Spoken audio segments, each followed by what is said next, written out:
इन सब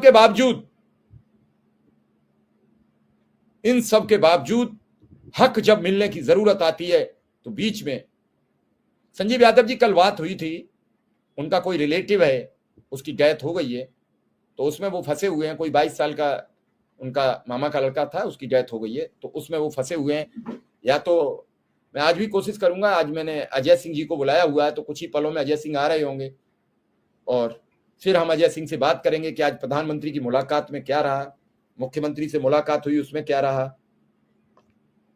क्योंकि मेरा मानना है सारी बातें दर्शकों तक ईमानदारी से चली जाएं, दर्शक उसे समझ सकें क्या है क्या नहीं है। चूंकि इस समय सबसे बड़ी प्रक्रिया जो आ रही है समझ में, वो है आज ग्रांट रिलीज हो गई है तो मानदेय मिल जाना चाहिए। अब मानदेय जितनी जल्दी आप लोग ले लो। और लगातार सबके एक ही कमेंट होते हैं, सबकी स्थितियां खराब हैं, सबकी स्थितियां दयनीय हैं। किसी के पास राशन नहीं है तो किसी के पास अपना कोई खर्चे के लिए पैसे नहीं है, किसी के पास आने जाने के लिए किराए का बंदोबस्त नहीं है। सबकी यही शिकायतें हैं। और आज भीषण तूफान आया है, भीषण तूफान ने तबाही मचा दी है और बहुत जगह इस तूफान से अफरा तफरी का माहौल भी बना गया है। एक साथी लिख रहे हैं कन्नौज में आज एक साथी हमारे बीच का नहीं रहा, इस दुर्दांत पोजीशन में वो हम सबके बीच से चला गया। तो बिल्कुल ठीक बात है कि जब खाने के पैसे हैं नहीं, इलाज के लिए कुछ है नहीं, 9-10 हजार में क्या करेगा, क्या खाएगा, क्या पिएगा, क्या बचाएगा, क्या दे देगा। बड़ी स्थितियां विकराल हैं।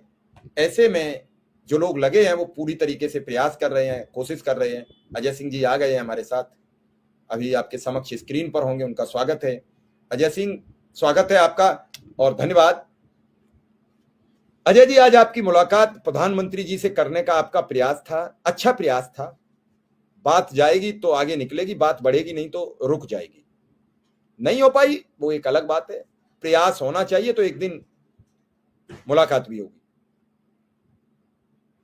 आपने बताया कि मुख्यमंत्री जी से मुलाकात हो गई, तो जो व्यक्ति या जो चेयर आपका काम करेगी उस तक आपका मैसेज पहुंच गया और उन्हें लगा भी होगा, उन पर इसका मुलाकात का असर भी पड़ेगा। मैं श्योर हूं, श्योर इसलिए हूं कि उसी बनारस में प्रधानमंत्री जी ने कहा, आज वहीं फिर उन्हें ये सब चीज याद आई।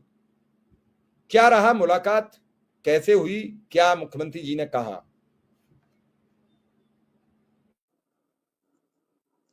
सर आपको प्रणाम और आपके चैनल पे जुड़े हुए, चैनल के माध्यम जितने भी शिक्षा मित्र भाई बहन और अनुदेशक भाई बहन जुड़े, सबको मेरा नमस्कार। सर आज जो है मेरे लिए एक खुशी का दिन है। मैं इसको मानूंगा, इसलिए मानूंगा कि आज जो माननीय मुख्यमंत्री जी ने कहा है, ये बातें हमसे हमारे जितने भी पैरवीकार हैं सभी लोग कहते आए थे। तो लेकिन माननीय मुख्यमंत्री जी कुछ कर नहीं रहे थे, कुछ हो नहीं रहा था। तो कहीं ना कहीं शंका मेरे मन में था कि कहीं ऐसा तो नहीं कि मुझे घुमाया जा रहा है। लेकिन आज ये कंफर्म हुआ कि नहीं, जितने भी पैरवीकार हमारे लगे हुए हैं सभी लोगों ने जो भी बताया बिल्कुल 100% सत्य बताया। सबसे बड़ी बात, मैं अभी परसों लखनऊ रहा आदरणीय अध्यक्ष जी के और महामंत्री जी के साथ। उसके पहले एक दिन पहले हमारे यहाँ तेरहवीं था हमारी चाची जी का। तो 1-1:30 बजे रात तक हम जगे थे, लेकिन उसके बाद भी फिर हम सुबह 4 बजे घर से निकल के लखनऊ पहुंचे। वहां पूरा दिन भर दौड़े, फिर घर आए। रात को 1:30 बजे रात में फिर घर पहुंचे थे कल। और चूंकि आज कार्यक्रम माननीय प्रधानमंत्री जी का बनारस में था, तो मेरे मन में एक ये था कि कम से कम किसी भी तरह अगर माननीय प्रधानमंत्री जी से मुलाकात हो जाती तो हम अपने दुख दर्द को उनसे कह लेते। और नहीं हो पा रही है तो कम से कम हमारा जो है मांग पत्र वहां तक पहुंच जाए, इस प्रयास में हम लगे थे।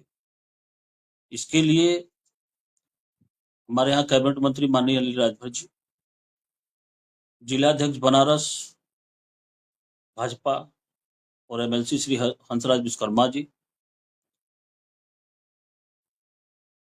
और हमारे यहाँ कैबिनेट मंत्री की दयाशंकर मिस दयालु जी, सबसे हम कल एक मुलाकात किए थे इस विषय पे कि किसी भी तरह हमारी मुलाकात एक बार केवल एक आशीर्वाद के रूप में दिलवा दीजिए माननीय प्रधानमंत्री जी से। हमने सबसे ये रिक्वेस्ट किया था, लेकिन वो व्यवस्था नहीं बन पाया। हमारे मांग पत्र को, संगठन द्वारा जो मांग पत्र है, वो उस मांग पत्र को माननीय अनिल राजभर जी और माननीय हंसराज विश्वकर्मा जी के माध्यम से माननीय प्रधानमंत्री जी तक गया। हमारी समस्या उनके कानों तक पहुंची, भले मेरे द्वारा मेरे मुंह से ना पहुंची, लेकिन मांग पत्र के माध्यम से पहुंची है। इसके लिए मैं अपने इन सभी जनप्रतिनिधियों को